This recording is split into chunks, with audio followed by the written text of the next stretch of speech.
Eyo nembeera eri mu kikuubo ate bwe tweyongerayo n'amalage tulina bo abayizi abatula ebigezo bya P7 bakyajaganya. Tutuuseko ku ssomero lya Jockas Nursery and Primary School esangibwa mu kibuga Mpigi ng'eno tusanze bajaganya olw'obuwanguzi.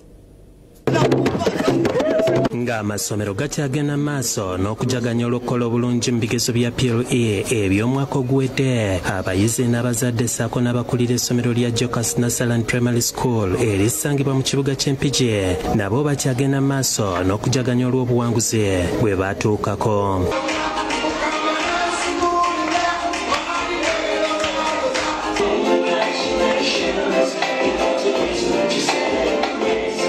Bano bakoledde abayizi baabwe akabaga akabayuzaayuza olw'okukola obulungi ebigezo by'akamalirizo ng'omwana eyasinga ku ssomero lino yafuna obubonero 5.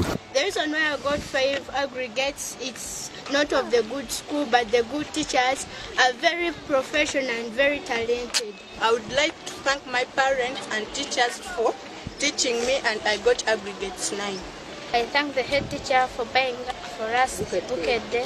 Twebaza abakulu b'essomero lino erya Jockas Primary School abasobodde otusomeseza abaana baffe ne bayita bulungi. Adde mwenna abali eyo abatulaba muleete abaana ku Jockas. Ffe tuli ba Jockas Nursery and Primary School, tulina day and boarding. Obwemini gwaffe obusoose okutuuza P7 omwana eyasinze yafunye 5.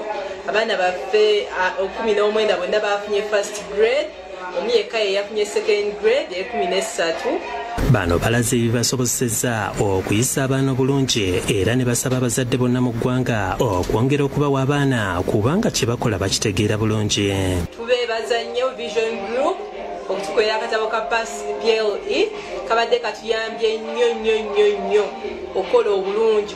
Twebaliza ddala eggwanga okukkiriza olupapula lwa Bukedde okugenda mu maaso kubanga lutusobozesezza n'abaana baffe okuwangula. Bonna bafunye first grade, second grade eryemu.